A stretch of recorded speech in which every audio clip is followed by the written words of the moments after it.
بالکل صحیح کہہ رہی ہو، انہوں نے مسکرا کر اس کی تائید کی۔ ڈیڈ، میں اپنی اسٹڈیز مکمل کرنا چاہتی ہوں۔ سمل نے اپنی خواہش ان کے سامنے رکھ دی۔ ہسپتال کے اس نیم تاریک کمرے میں اس نے رات جو فیصلے کیے تھے تعلیم مکمل کرنا انہی میں سے ایک تھا۔ اب اس نے دوست بھی بنانے شروع کر دیے تھے۔ حماد، فرح، رابعہ، عمران، زیاد، رمیسا، سب اپر کلاس سے تعلق رکھنے والے اسی کی ہم عمر لڑکی لڑکیاں تھے۔ یہ سمل ہی تھی جس نے ان کی طرف دوستی کا ہاتھ بڑھایا تھا۔ جلدی وہ سب آپس میں بہت گھل مل گئے تھے۔ ویسے بھی دوستی میں شکل یا جسمانی نقائص اہمیت نہیں رکھتے۔ سمل نے ایک اور کام بھی کیا۔ اس نے اپنی پرانی ڈائپرز ڈائریز سے اسکول کے زمانے کی کلاس فیلوز کے ایڈریس اور فون نمبرز نکالے۔ کچھ اسلام آباد کی ہی لڑکے لڑکیاں تھیں اور کچھ لڑکیاں لیرٹی اسکول میں اس کے ساتھ پڑھتی تھیں۔ ان میں سے کسی سے بھی اس کی اچھی دوستی نہ تھی، لیکن اس کے باوجود اس نے ان سب کو دوبارہ اپنی زندگی میں شامل کرنے کا فیصلہ کیا۔ سب سے پہلے اس نے لیرٹی اسکول کی کلاس فیلوز کو خط لکھے۔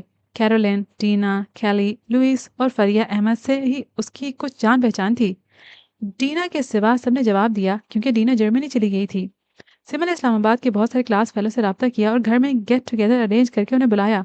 ان میں سے اکثر آئے تھے اور یوں وہ ایک دفعہ پھر اچھے دوست بن گئے تھے۔ ایسا سب کچھ سمل نے اس لیے کیا تھا کیونکہ خرم کہتا تھا تعلقات بنانے سے بنتے ہیں، دوست برے وقت کا سہارا ہوتے ہیں۔ تم دوست کیوں نہیں بناتی؟ فریہ احمد کو خط لکھنے کے 20 روز بعد اس کا جواب آیا تھا۔ اس نے لکھا تھا، سمل، تمہارا خط پڑھ کے اتنی خوشی ہوئی کہ بتا نہیں سکتی۔ تم نے یہ سوچا بھی کیسے کہ میں نے تمہیں بھلا دیا ہوگا؟ بھلا تم بھی کوئی بھلا دینے والی لڑکی ہو؟ میں اپنا فون نمبر لکھ رہی ہوں، تو مجھے کال کرنا، کیونکہ خط کے ذریعے بات کرنے کا ذرا مزہ نہیں آتا۔ فون ضرور کرنا، فقط فریہ احمد۔ خط پڑھتے ہوئے اس کے لبوں پر بے اختیار ہی ایک مسکان بکھر گئی۔ اسے کئی برس پہلے والی نو عمر فریہ یاد آ گئی تھی، جس سے زیادہ پورے کلاس میں کوئی خوبصورت لڑکی نہیں تھی۔ سبز آنکھوں والا وہ دل نشین چہرہ یاد کرتے ہوئے سمل کو اپنی کم مائگی کا احساس بہت شدت سے ہوا تھا۔ اگر وہ خوبصورت ہوتی تو خرم اسے ٹھکرا کر نہ جاتا، مگر خرم کا مسئلہ تو دولت تھی، حسن نہیں۔ اسے سر جھٹک کر اس کی یاد کو دل سے نکالنا چاہا اور تپائی پر دھرا فون اٹھا لیا۔ ہیلو، ایک مردانہ آواز اس کی سماعت سے ٹکرائی۔ ہیلو جی، میں فریہ سے بات کر سکتی ہوں؟ وہ پر اعتماد لہجے میں بولی۔ فریہ، ایک منٹ۔ مخاطب نے فون منہ سے پرے کر کے کسی کو آواز دی۔ حیدر، حیدر، فری کدھر ہے؟ آواز اتنی اونچی تھی کہ سمل بآسانی سن سکتی تھی۔ فری آپا، وہ میرا خیال ہے بیل بجی تھی، خرم بھائی کو ریسیو کرنے گئے ہیں۔ پیچھے سے ایک آواز ابھری، وہ سمجھی اس نے غلط نام سنا ہے۔ اچھا، خرم آ گیا؟ اب ریسیور میز پر رکھ دیا گیا تھا۔ تھوڑی ہی دیر بعد فریہ لائن پر آ گئی۔ رسمی کلمات، حال احوال اور موسم کی صورتحال بتانے کے بعد سمل نے اسے فون اٹھانے والی کی بابت پوچھا۔ کوئی ماد ہوگا، ایک منٹ۔ کوئی بدتمیزی تو نہیں کی؟ ویسے یہ ہے بہت شرارتی۔ نہیں نہیں، میں نے تو ایسے ہی پوچھا تھا۔ عماد تمہارا بھائی ہے؟ اچھا خیر، کیا کر رہی تھی؟ کچن میں تھی، مینگو سوفلے بنا رہی تھی۔ کس کے لیے؟ پورے ٹبر کے لیے۔ فریہ ہنسی تھی۔ تم ابھی تک جوائنٹ فیملی سسٹم میں رہتی ہو؟ سمل کو یاد آیا جب وہ بورڈنگ ہاؤس میں ہوتی تھی تو اکثر اپنی فیملی کی قصے سناتی تھی۔ اس کے 2 چچا بما اپنی فیملیز کے ان کے ساتھ ہی رہتے تھے۔ ہاں۔ پیچھے کس کی آواز آ رہی ہے؟ یہ صفان ہے، میرا کزن کوئی جوک سنا رہا ہے۔ کتنا مزہ آتا ہوگا نا تم لوگوں کو اکٹھا رہتے ہوئے۔ ایک میں ہوں، کوئی بھائی بھی نہیں ہے اور کزنس تو بالکل بھی نہیں ہے۔ میرے پیرنٹس سنگل چائلڈ تھے۔ تمہیں یہ اس لیے اچھا لگ رہا ہے کہ تم تنہا ہوتی ہو؟ سچ پوچھو تو جوائنٹ فیملی سسٹم عذاب ہے، فریہ دھیمی آواز میں بولی۔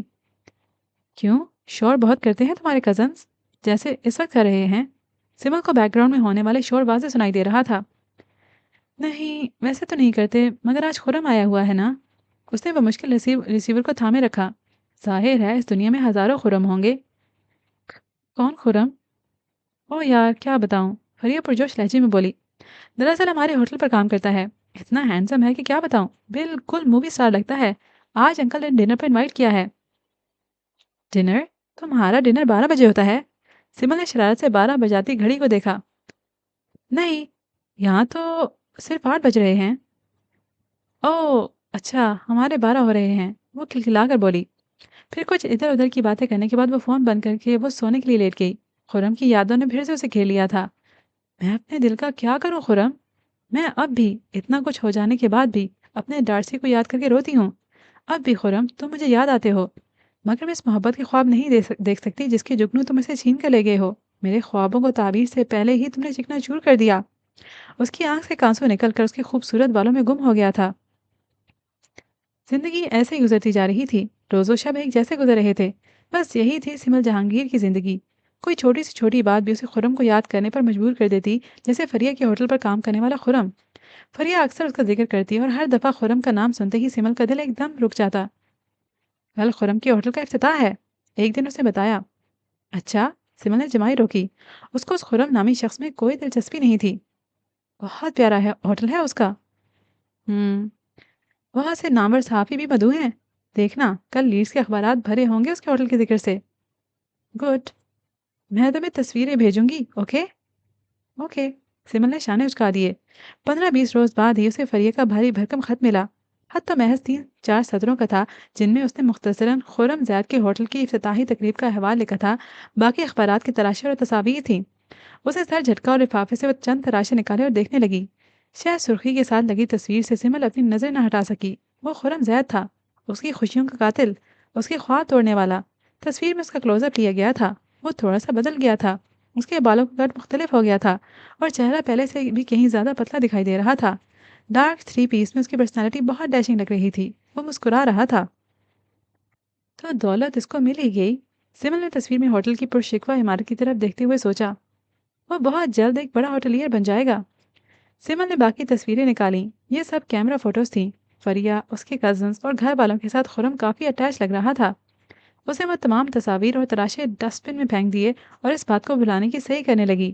لیکن کہیں دور اندر اسے خرم کی کامیابی پر ایک انجانی سی خوشی محسوس ہوئی تھی۔ خرم زید نامی شخص کو بھلانے کی ناکام کوشش کرنے کے باوجود اسے فریہ سے تفصیلاً اس کے بارے میں پوچھا تھا۔ وہ فریہ کے والد اور چچاؤں کے ہوٹل پر کام کرتا تھا۔ اس کا ان کے گھر بہت آنا جانا تھا۔ صفوان، فریہ کے کزن اور عماد وغیرہ سے اس کی بہت دوستی تھی۔ شروع میں فریہ کے والد اور چچا نے اس کو داماد بنانے کا سوچا تھا، لیکن بعد میں انہیں اپنے ارادے کو ترک کر دیا تھا۔ جب سمن نے اسے پوچھا کہ انہوں نے خرم کا داماد کیوں نہ بنایا تو فرمایا، نہایت خوبصورتی سے بات ٹال گئی۔ سمن کو تجسس ہوا، مگر اس نے خریدنا مناسب نہیں سمجھا۔ جن دنوں اس نے اپنی تعلیم مکمل کر کے یونیورسٹی کو خیر بات کہا تھا، انہی دنوں فریہ کی شادی طے ہو گئی۔ اس نے سمل کو بطور خاص انوائٹ کیا تھا، لیکن چونکہ وہ اس بات سے بخوبی آگاہ تھی کہ وہاں خرم بھی ہوگا، اسی لیے ممی کی خرابی طبیعت کا بہانہ کر کے وہ نہیں گئی۔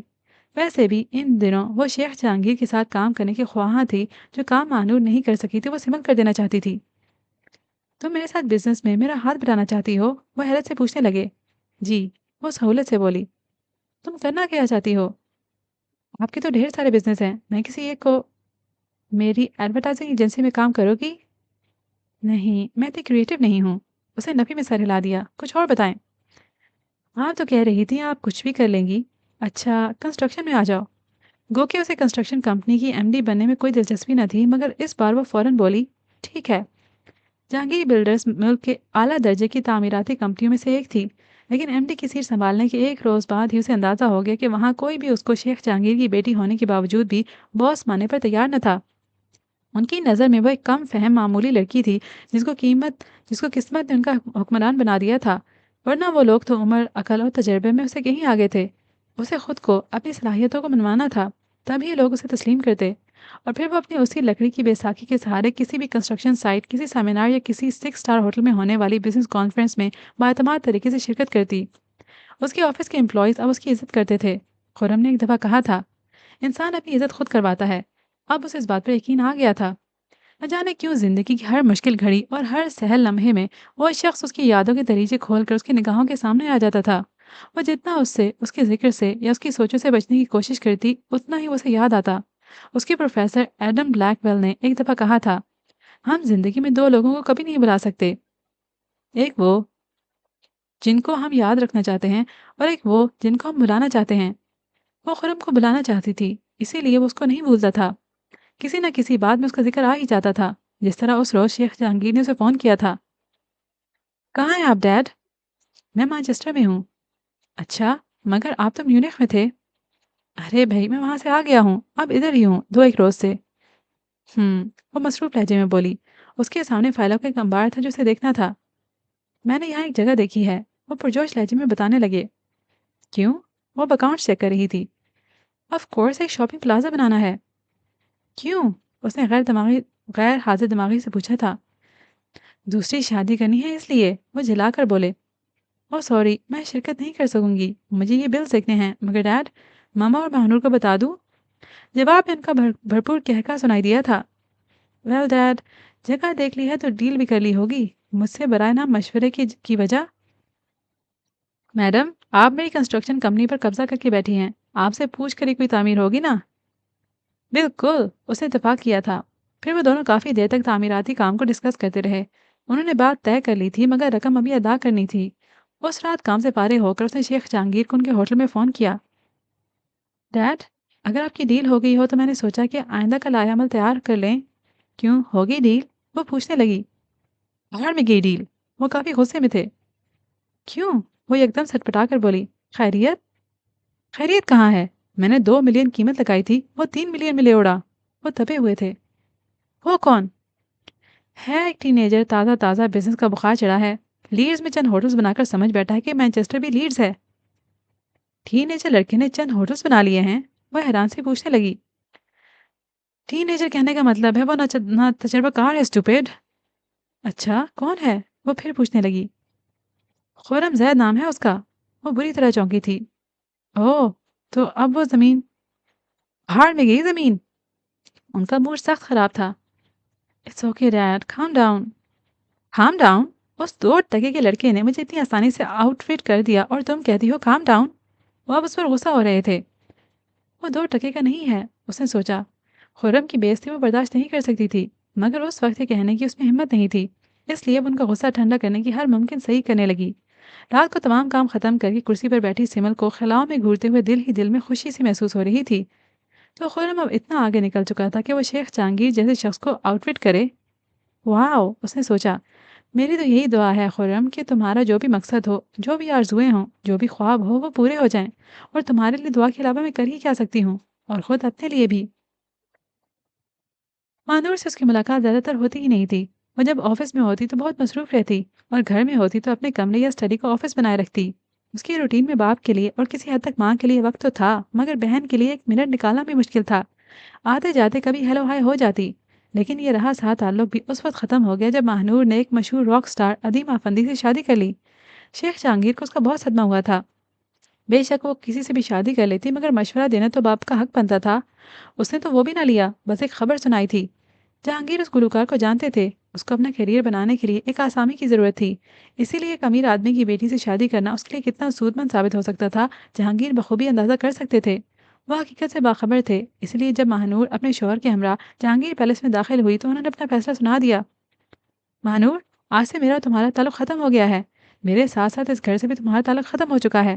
تم اس گھر سے کپڑوں اور جوتوں کے علاوہ ایک پیسہ بھی نہیں لے کر جا سکتی۔ اپنی جائیداد اور کاروبار میں سے تمہارا حصہ میں ختم کر چکا ہوں۔ کل کے اخبارات کے مطابق میں تمہیں اپنی منقولہ اور غیر منقولہ جائیداد سے آگ کر چکا ہوں گا۔ میرا اب سب کچھ سمل کے نام ہے۔ میری وصیت کے مطابق بھی تمہارا کسی چیز پر کوئی حق نہیں ہوگا، اور چونکہ میری جائیداد موروثی نہیں ہے، اس لیے تم میری وصیت کو کسی بھی عدالت میں چیلنج نہیں کر سکو گی۔ اور اگر تم نے کبھی بھی خاندان کے نام کو خراب کرنے کی کوشش کی یا کوئی الٹی سیدھی بات میڈیا کے سامنے کی تو میرے دل میں اگر تمہارے لیے کوئی تھوڑی بہت جگہ باقی بچ بھی گئی ہے تو وہ بھی ختم ہو جائے گی۔ اور بیٹا، مجھے معلوم ہے کہ تم میری دشمنی مول لینے کا رسک نہیں لوگی۔ اب تم اپنا ضروری سامان لو اور جاؤ۔ وہ جانے کے لیے مڑے، مگر پھر کسی خیال کے تحت رک کر بولے، and remember, no currency and no jewellery. اتنا کہہ کر وہ اپنی اسٹڈی کی طرف بڑھ گئے۔ سیڑھیوں کے قریب کھڑی سمل نے غور سے مہنور کا زرد پڑتا چہرہ دیکھا۔ جب خرم کی بات تھی تو وہ شرائط رکھنے کا کہتی تھی، اس نے سوچا، اور اب ادیم کے معاملے میں اس نے کوئی شرط نہ رکھی۔ ادیم سے بہتر تو خرم تھا، لالچی صحیح مگر عزت کے ساتھ مجھ سے شادی تو کرتا نا کہ مہنور کی طرح کورٹ میرج کی رسوائی اٹھانا پڑتی۔ کیا ادیم کو دیکھ کر مہنور کی وہ حس جس سے وہ لوگوں کے لالچ کا اندازہ لگا لیتی تھی ایک دم ختم ہو گئی تھی؟ کیا اس کو اتنی بھی سمجھ نہیں آئی تھی کہ وہ ڈیڈ کے ٹکڑوں پر پلنا چاہتا ہے؟ اگر اس وقت مہنور کو ایسا کچھ دکھائی نہ دیا تھا تو میری باری پر اسے خرم میں کیسے لالچ نظر آیا تھا؟ وہ اپنی بیساکھی کے سہارے چلتے ہوئے ان دونوں کے قریب آئی۔ مہنور نے سر اٹھا کر اس کی جانب دیکھا۔ اب وہ دولت کی کنجی اس کے پاس تھی، سو وہ ایک دم کھڑی ہو گئی۔ سمل، پلیز ڈیڈ کو سمجھاؤ، وہ یہ فضول کی ضد چھوڑ دیں۔ ان کی دولت میری بھی ہے، اور اگر میری ہے تو اس پر ادیم کا حق بھی تو بنتا ہے نا۔ وہ کیوں اس طرح؟ 1 منٹ، سمل نے تیزی سے اس کی بات کاٹی۔ 1 منٹ ٹھہرو نور، جب خرم کا میری دولت پر کوئی حق نہ تھا تو بھلا ادیم کا اس جائیداد پر کیا حق؟ اگر خرم لالچی تھا تو ادیم کتنا کنال پسند بلکہ غیرت مند ہے۔ ادیم کے چہرے پر ایک رنگ آ رہا تھا اور ایک جا رہا تھا۔ وہ کچھ کہہ اس لیے نہیں سکتا تھا کیونکہ اب تمام دولت کی وارث سمل تھی۔ سمل، مہنور منمنائی۔ نور، وہ چبا چبا کر بولی، تمہارا ڈیڈ کی دولت بلکہ میری دولت پر کوئی حق نہیں ہے۔ اب جس طرح ڈیڈ نے کہا تھا کہ اپنا سامان اٹھاؤ اور چلی جاؤ یہاں سے، اسی طرح اب تم یہاں سے چلی جاؤ، وہ کہہ کر پلٹی۔ سمل، تم میرے لیے کچھ نہیں کر سکتی؟ سمل نے مڑ کر اسے دیکھا۔ میں؟ وہ تو مسخر سے ہنسی تھی۔ ہاں، دیکھو کس لیے ہے یہ دولت؟ اگر ہم دونوں بہنوں کو فائدہ نہ پہنچے تو پھر؟ مہنور بے چارگی کے عالم میں کہہ رہی تھی۔ فائدہ کیوں نہ پہنچے؟ تم نے اٹھایا ہے نا فائدہ ساری زندگی، اب اور کیا چاہتی ہو؟ وہ اس کی بات کاٹ کر بولی۔ لیکن میں شاید تمہارے لیے تھوڑا بہت تو کر سکتی ہوں۔ سمل نے اپنا پرس کھولا اور ہزار ہزار کی 20 نوٹ نکال کر اس کی ہتھیلی پہ رکھ دیے۔ یہ تمہارے ہسبینڈ کی منتھلی انکم سے تو زیادہ ہی ہوں گے، اور پلیز آئندہ مجھے تنگ مت کرنا۔ اتنا کہہ کر وہ رکی نہیں تھی۔ اسے نور کو بےعزت کرنے اور اپنی فتح کی کوئی خوشی نہ تھی۔ اس کو معلوم تھا جس طرح وہ پشمردگی کے عالم میں اپنے کمرے میں بند بیٹھی تھی، اسی طرح اس کا بوڑھا باپ بھی نم آنکھوں کے ساتھ اپنی اسٹڈی میں تنہا بیٹھا ہوگا۔ اگلی صبح ڈائننگ ہال میں ناشتے پر سمل اور شیخ جہانگیر ایک دوسرے سے بالکل نارمل انداز میں ملے، جیسے کچھ ہوا ہی نہ ہو۔ اور واقعی ان کے ساتھ تو کچھ ہوا ہی نہیں تھا۔ جو کچھ ہوا تھا وہ مہنور کے ساتھ ہوا تھا۔ مکہ چڑیل، کتنا ڈھونگ رچایا تھا بے بسی اور معصومیت کا اس نے، سب کو اپنے چنگل میں پھنسا لیا، اور میں سمجھتی رہی وہ لولی لنگڑی بے ضرر ہے۔ وہ بزنس میں ڈیڈ کا ہاتھ بٹانے لگی، میں پھر بھی محتاط نہ ہوئی۔ سب کی آنکھوں پر پٹی باندھی تھی اس نے۔ یہی چاہتی تھی نہ سمل کہ میں اپنے گھر سے بے دخل ہو جاؤں، ڈیڈ کی دولت میں میرا کوئی حصہ نہ رہے۔ اور دیکھو جو اس لومڑی نے چاہا وہ وہی ہو گیا۔ اسے پڑھنے کے لیے یو کے بھجوایا اور مجھے اسلام آباد میں ہی رکھا۔ اس کو اتنی بڑی لائبریری بنوا کر دی، اور مجھے کتنا شوق تھا مجھے میوزک کا، مگر بزنس پڑھنے پہ لگا دیا۔ اور اسے جب اس کا دل چاہا اس نے پڑھائی چھوڑ دی۔ تب ڈیڈ نے کچھ نہیں کہا، انہیں صرف میری پڑھائی کا سو کال حرج دکھائی دیتا تھا، اور اور اس پر خواہ مخواہ اتنا ہینڈسم بندہ عاشق ہو گیا۔ مجھے تو آج تک اتنا ڈیشنگ پارٹنر نہیں ملا۔ مہنور کیتھیڈرل کی پتھریلی دیوار سے کمر ٹکائے سوچ رہی تھی۔ یہ تو اچھا ہوا سمل نے میری بات مانتے ہوئے خرم کو چھوڑ دیا، لیکن کیا فائدہ ہوا؟ خرم سے شادی کی صورت میں سے آدھی جائیداد ملتی، اور اب تو وہ پوری ہتھیا بیٹھی ہے، جبکہ میں تو لاوارسوں کی طرح بھٹک رہی ہوں۔ اور اب تو رسل بھی چھوڑ کر چلا گیا ہے۔ میرے پاس تو کوئی اپارٹمنٹ بھی نہیں ہے رہنے کو۔ کہاں میں لٹل لندن میں کوئین الزبتھ روڈ پر ڈیڈ کے پینٹ ہاؤس میں رہتی تھی، جس میں 20 کمرے تھے، اور کہاں میرے پاس ڈنر کے لیے بھی پیسے نہیں ہیں۔ کتنا بدل گیا ہے نا وقت! کیوں کیوں ملا اس کو وہ سب، اور میں اس کی سوچ میں مخل ہونے والی آواز بہت جانی پہچانی تھی۔ مہنور! کوئی اسے پکار رہا تھا۔ اس نے چونک کر سر اٹھایا اور مبہوت رہ گئی۔ وہ خرم تھا۔ آپ؟ وہ حیران سی ہو کر اسے دیکھے گی۔ وہ تو اتنا غریب تھا، پھر بلا لندن کیسے پہنچ گیا؟ ہاں میں خرم۔ وہ اس کے قریب آ کر بیٹھ گیا۔ آپ ادھر کیا کر رہے ہیں؟ یقیناً غیر قانونی طور پر آیا ہوگا۔ میں ادھر ہی ہوتا ہوں، خرم نے جواب دیا۔ لندن میں؟ کیا تو ایسے رہا ہے جیسے نیشنل ہو، کیا پتہ ہو بھی۔ نہیں، مانچسٹر میں، وہ بتانے لگا۔ کیسے ہیں آپ؟ وہ پوچھنے لگی۔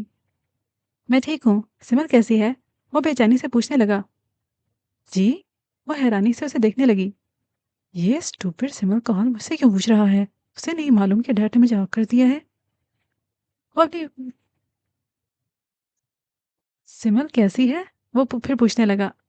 آپ مجھ سے پوچھ رہے ہیں کہ سمر کیسی ہے؟ الو، مجھے کیا پتا وہ کیسی ہے؟ ہاں، تم اس کی بہن ہو، اس کے ساتھ رہتی ہو، تم ہی سے پوچھوں گا۔ ہیں؟ اسے نہیں معلوم کہ میں اب اس کے ساتھ نہیں رہتی؟ میں تو پچھلے 7 ماہ سے اسے ملی بھی نہیں، پھر اس طرح کیوں بہیو کر رہا ہے؟ آپ کو آپ کو کچھ نہیں پتا؟ اب وہ کیسے بتاتی کہ شیخ جہانگیر نے اسے گھر سے نکال دیا ہے؟ کیا نہیں پتا؟ وہ پریشان ہو گیا تھا۔ یہی کہ میں اس کے ساتھ نہیں رہتی، ایڈیٹ۔ آپ سمل سے آخری بار کب ملے تھے؟ اگر 7 ماہ سے نہیں ملا تو پھر اسے کچھ پتا نہیں ہوگا۔ جب اسے مجھے گھر بلایا تھا 17 مارچ تھی، وہ بولا۔ اوہ! اس کے منہ سے بے اختیار نکلا۔ تو کیا واقعی سمل نے اس کو چھوڑ دیا تھا؟ کتنی ایڈیٹ ہے سمل، اتنے ہینڈسم بندے کو چھوڑ دیا۔ بے وقوف نہ ہو تو۔ خیر اتنی بے وقوف تو نہیں ہے، ڈیڈی کی پوری دولت ہتھیا لی ہے۔ یعنی آپ کو کچھ نہیں معلوم؟ وہ بولی۔ نہیں نور، پلیز بتاؤ نا، کیا ہوا سمل کو؟ وہ ایک دم گھبرا گیا تھا۔ اس کی بات پر وہ حیران رہ گئی، یعنی اس کے خیال میں سمل کو کچھ ہوا تھا۔ اس کے جانے کے بعد سمل نے خودکشی کی کوشش کی تھی، اور ایک دم نور کے ذہن میں خیال آیا تھا۔ اس نے نامحسوس طریقے سے خرم کا جائزہ لیا۔ اس کے کپڑے تو اچھے خاصے تھے، یقیناً بہت مہنگے ہوں گے، اور جیکٹ غالباً مارکس اینڈ اسپینسرز کی تھی۔ واو، یہ تو کافی امیر ہو گیا ہے۔ ایک اچھا سا اپارٹمنٹ بھی ہوگا اس کے پاس۔ مجھے فی الحال یہی چاہیے۔ ٹھیک ہے، بس ایک دم اس کے دماغ سے وہ لنگڑی چڑیل نکل جائے نا، باقی سب ٹھیک ہو جائے گا۔ یہ سمجھ رہا ہے سمل کو کچھ ہوا ہے، سمل نے خودکشی کی تھی اگر، اگر میں یہ کہہ دوں کہ وہ مر گئی ہے تو آپ اسے چھوڑ کر چلے گئے تھے۔ مہنور نے بات کا آغاز کیا۔ وہ بہت دل برداشتہ تھی، اسے آپ کی بے پرواہی برداشت نہ ہو سکی اور اس نے وہ آنکھوں میں آنسو لانے کی کوشش کر رہی تھی۔ کیا کیا اس نے؟ بتاؤ نا مہنور! وہ زور سے چیخا تھا۔ آپ کے جانے کے بعد فوراً بعد سمن نے خودکشی کر لی۔ اس کو مرے ہوئے 3 سال سے اوپر ہو گیا ہے اور مجھے 7 ماہ ہو گئے ہیں زندہ درگور ہوئے۔ اس کو ہم سب نے بہت دکھ دیے تھے۔ میں نے بہت برا کیا تھا اس کے ساتھ اور اس کا حساب سمل نے ان چند ہزار کی ذلت میں چکا دیا جو اس روز اس نے مجھے دیے تھے۔ اور اور آپ نے بھی بہت برا کیا تھا۔ ہاں، تم نے اس کو پسند کر کے بہت غلط کیا تھا۔ میرے ہوتے ہوئے بھی اس چڑیل سے محبت! اف! پتہ نہیں تمہاری عقل کہاں تھی؟ آپ اس کو چھوڑ کر چلے گئے تھے۔ بہت اچھا کیا، بلکہ اچھا نہیں کیا۔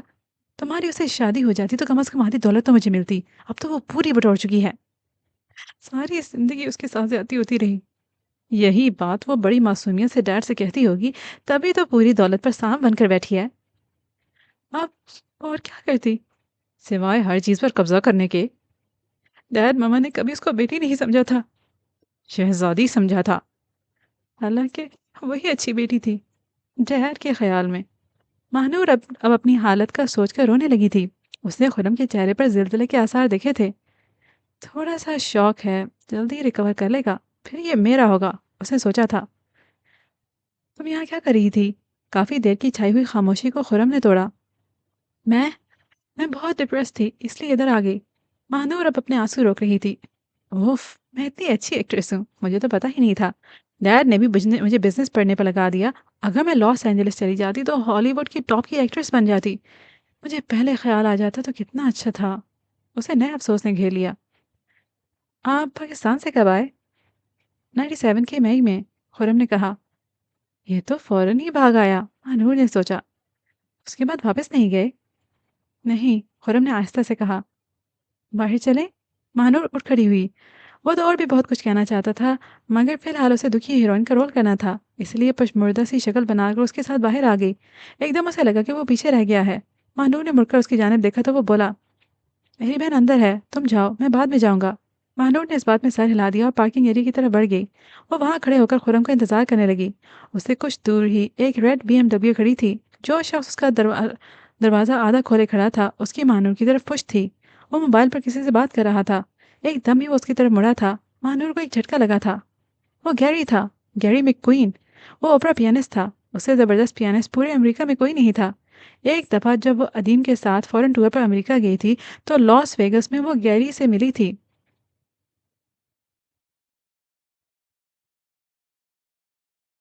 اس وقت وہ ادیم کی محبت میں اتنی گرفتار تھی کہ اسے گیری کی نگاہوں میں اپنے لیے پسندیدگی دکھائی نہیں دی تھی۔ اس نے سنا تھا وہ غیر شادی شدہ تھا، اس لیے بھی وہ اس وقت بھی وہ اکیلا تھا۔ مانور نے ایک نظر اپنے پیچھے موجود لش گرین گھاس والے وسیع اور اس گراؤنڈ پر ڈالی جہاں خرم زید تھا۔ وہ شکل میں گیری سے لاکھ درجے اچھا تھا، مگر اس کو اندازہ تھا کہ گیری میں کوئی بے تحاشا دولت کا مالک ہے۔ دوسرے، خرم کو وہ پہلے بھی اتنی خاص پسند نہیں تھی۔ اگر اب وہ اسے نہیں ملتا تو اس طرح تو وہ بالکل تہی دس رہ جاتی، جبکہ گیری کے معاملے میں اسے زیادہ فائدہ نظر آ رہا تھا۔ کچھ دیر وہ کھڑی رہی اور بالآخر یہ سوچتے ہوئے کہ اگر گیری نے نہ پہچانا تو وہ خرم کے لیے ٹرائی کرے گی۔ وہ ریڈ BMW کی طرف بڑھ گئی۔ گیری میں کوئی نے اسے دیکھتے ہی پہچان لیا تھا۔ تو اسی نوٹ پہ آج کے ایپیسوڈ کو کرتے ہیں ختم۔ انشاءاللہ آگے بھی اسی پوائنٹ سے کنٹینیو کریں گے۔ اگلا پارٹ اس سٹوری کا آخری پارٹ ہوگا، تو اسی لیے ہمارے ساتھ اس پارٹ کو سننے کے لیے بنے رہیے گا۔ ابھی کے لیے مجھے اجازت دیجیے، انشاءاللہ آئندہ ملیں گے، تب تک کے لیے ہنستے رہیے گا، مسکراتے رہیے گا۔ اللہ حافظ۔